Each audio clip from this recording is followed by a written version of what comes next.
जी तो हाँ, आज मैं लेके आ गई हूँ उर्दू के कुछ अनोखे शब्द, और आज की मुलाकात में आपको उर्दू के अनोखे शब्द बताने के साथ साथ उसके मतलब बताएंगे। और उसके साथ साथ एक चीज और है जो कि उसमें ऐड कराया जाएगा आज, कि वो जो लफ्ज आज उर्दू के मैं लेके आई हूँ कुछ अनोखे शब्द, वो किस जबान का लफ्ज है, किस जबान से उर्दू में आया हुआ लफ्ज है। तो आज की क्लास होगी बहुत जबरदस्त और खास। तो इसके लिए फटाफट से लाइक कर दीजिए पहले, ठीक है। तो आज देखेंगे कि कुछ शब्द है, और ये आप बिल्कुल सही सुन रहे हैं कि उर्दू के अनोखे शब्द है। और साथ साथ आपको तलफ़ुज़ पर भी बहुत ज्यादा गौर करवाया जाएगा। तो चलिए पहले देखते हैं करबे तिशनगी। यानी कि ये जो शब्द है ना करबे तिशनगी, इसमें दो शब्द को ऐड किया गया है, एक तो कर्ब, दूसरा तिशनगी। अब कर्ब का मतलब क्या होता है? कर्ब का मतलब होता है दुख, तकलीफ। और तिशनगी का मतलब क्या होता है? तिशनगी का मतलब होता है प्यास, तृष्णा, यानी कि प्यास की बेचैनी। रमजान के दिनों में करबे तिशनगी और भी ज्यादा बढ़ जाती है, यानी कि रमजान के दिनों में प्यास की बेचैनी और भी ज्यादा बढ़ जाती है। करबे तिशनगी। सुकूत, सेकंड नंबर पे लफ्ज है सुकूत। और आप सभी का तलफ्फुज बिल्कुल दुरुस्त रहे, इसीलिए मैं यहाँ पर सारे शब्द के साथ साथ हिंदी भी लिख दी हूँ, ताकि आप बोले तो से उर्दू से खुशबू आया, कि आपके जबान से खुशबू आए, है ना।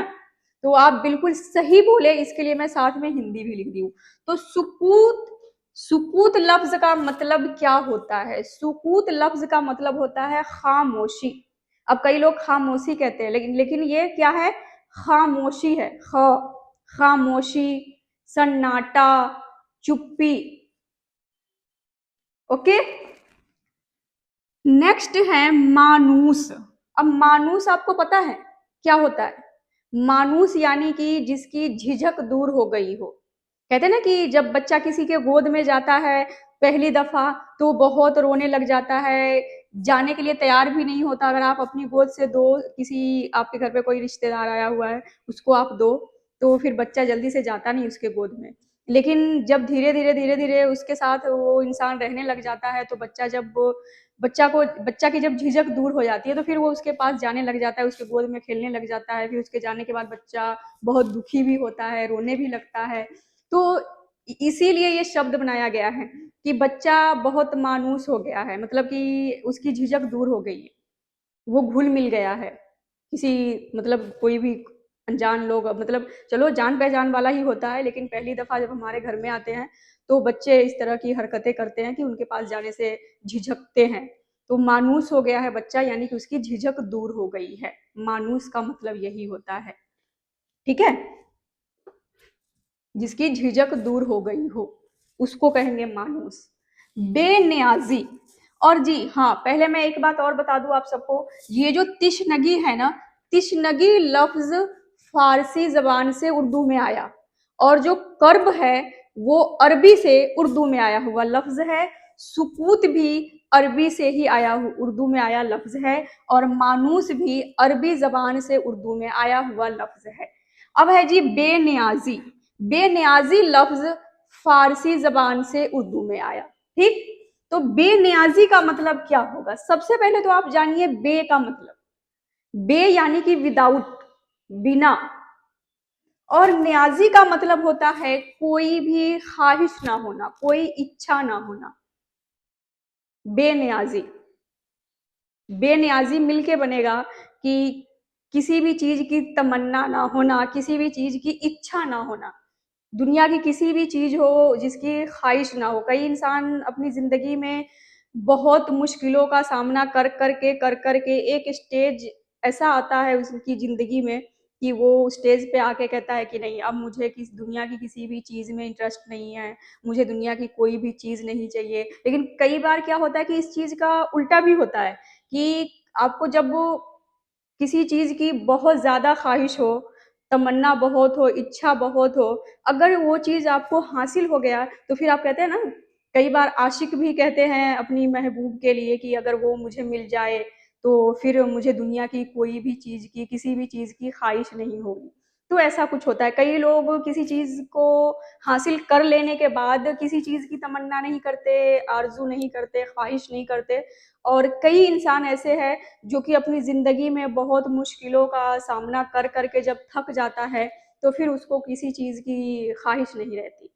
तो ऐसे भी होता है, ठीक है? तो उस जैसे इंसान को हम कहेंगे कि बेनियाज़ी। ये इंसान बेनियाज़ हो गया है, बेनियाज़ी है।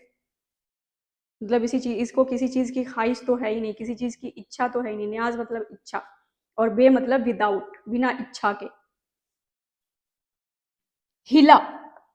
अब ये हिला जो लफ्ज़ है ना, ये भी अरबी का है। अरबी ज़बान से उर्दू में आया हुआ लफ्ज़ है और उर्दू का ही कहा जाएगा।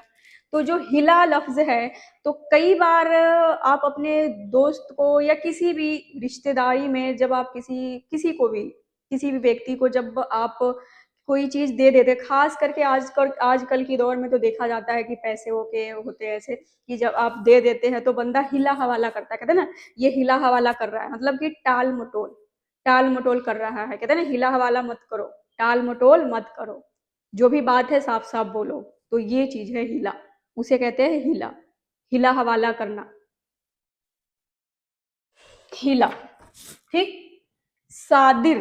अब आप यहाँ देखेंगे कि 2 सादिर है, एक तो ये सादिर और दूसरा ये सादिर। अब दोनों सादिर में क्या डिफरेंस है, क्या अंतर है? सादिर लफ्ज़ हिंदी में दोनों एक जैसे लिखा हुआ है, लेकिन उर्दू में आप देखेंगे कि एक में लगा हुआ है सीन और दूसरे में लगा हुआ है स्वाद, ठीक है? तो जो सीन वाला सादिर है, इसका मतलब क्या होता है? अगर आप उर्दू में सादिर लिख रहे हैं ना, तो आपने ध्यान रखना है कि सीन वाला लिख रहे हैं या स्वाद वाला लिख रहे हैं, क्योंकि देखिए हिंदी में दोनों एक जैसे हैं, लेकिन अगर उर्दू में आप सीन के जगह पर स्वाद लगाएंगे और स्वाद के जगह पर सीन लगाएंगे, तो फिर अर्थ का मतलब बदल जाएगा, अलग-अलग हो जाएगा। इस सादिर का मतलब होता है जारी करना, चालू करना, और जो स्वाद वाला सादिर है, इसका मतलब होता है हैरानी, परेशानी, हैरान, परेशान। तो आप देख लीजिए कि आपको यहाँ पर अभी इस वक्त याद रखना है, अपने माइंड में फिट कर लेना है कि सीन वाला सादिर का मतलब होता है जारी करना, चालू करना, लेकिन जो स्वाद वाला सादिर है उसका मतलब होता है हैरान, परेशान। तो फिर आपसे ये मिस्टेक नहीं होनी चाहिए कि सीन कहाँ लगाना है और स्वाद कहाँ लगाना है, ध्यान रखें। जी, अब एक लफ्ज है तफरीका।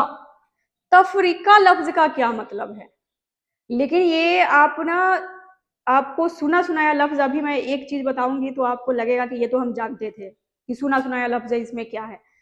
तफरका जिसे कहते हैं, आप कहते हैं तफरका, तफरका मत फैलाओ, तो ये असल में ये तफरीका है। और ये भी जो लफ्ज है ना, ये है अरबी जबान का लफ्ज, यानी कि अरबी से उर्दू में आया लफ्ज है। सादिर और सादिर यानी कि स्वाद वाला सीन वाला सादिर दोनों अरबी जबान से उर्दू में आया हुआ लफ्ज है, ठीक? तो जो तफरका है ना, इसको हम तफरीका कहते हैं, लेकिन आप इसे हम आम बोलचाल में कह देते हैं तफरका मत फैलाओ। तो तफरका का मतलब क्या होता है? तफरका का मतलब होता है अलगाव, बंटवारा। अब है जी नेक्स्ट अफकार। और अफकार नहीं है, अफ नहीं है, अफकार है, यानी कि फ पैर बिंदी वाला, और हिंदी में भी साथ साथ लिखा हुआ है। अब ये जो अफकार लफ्ज है, ये किस जबान से लिया गया लफ्ज है जो कि उर्दू में आया? तो ये अरबी से उर्दू में आया हुआ लफ्ज है। और अफकार लफ्ज का जो एक वचन है, यानी कि वाहिद जो है, वो आप पहले सुने होंगे। अब बताऊं मैं कैसे? फिक्र। फिक्र का बहुवचन है अफकार, और अफकार या फिक्र का मतलब आपको भी पता होगा, लेकिन आज मैं बहुत खास एक चीज और बताने वाली हूं जो कि आपको नहीं पता होगा। बताऊं कैसे? अफकार का मतलब होता है चिंताएं, और फिक्र का मतलब होगा चिंता। लेकिन इसका एक मतलब और भी होता है, रचना, रचनाएं। तो हो गई ना बात यहाँ पर नई वाली। अब आप सोच रहे होंगे कि हमें तो पता था, लेकिन आपको रचना और रचनाएं के बारे में नहीं पता था। सबसे लास्ट जो अनोखे शब्द है ना उर्दू के, वो है हम आहंगी। हम आहंगी। अब हम आहंगी लफ्ज किस जबान से उर्दू में आया? तो ये भी लफ्ज फारसी से उर्दू में आया। ये कहाँ से आया? तो फारसी से उर्दू में आया। और हम आहंगी का मतलब आप कह रहे होंगे कि आपको पता है। हम आहंगी का मतलब होता है एक मत, एक ही विचार, एक ही राय। तो उम्मीद है कि आज की क्लास तो और आज की मुलाकात, क्योंकि मैं आप सबसे पहले वादा की थी कि आज के बाद जितनी भी मुलाकातें होंगी उसमें आपको तलफ़ुज़ पर ध्यान दिलाया जाएगा, तलफ़ुज़ को दुरुस्त करवाया जाएगा, और साथ साथ किस ज़बान का लफ्ज़ है वो तो मैं आज ही ऐड की हूँ। तो ये किस ज़बान का लफ्ज़ है वो भी आप सबको बता चुकी हूँ, किस ज़बान से उर्दू में आया। और इसके अलावा जो उर्दू के अनोखे शब्द थे कुछ, आपको कैसा लगा है मुझे बताइएगा कमेंट में। और कमेंट करना नहीं भूलना है, कमेंट आपने करनी है, और मुझे भी थोड़ा मोटिवेट करना है। Thank you.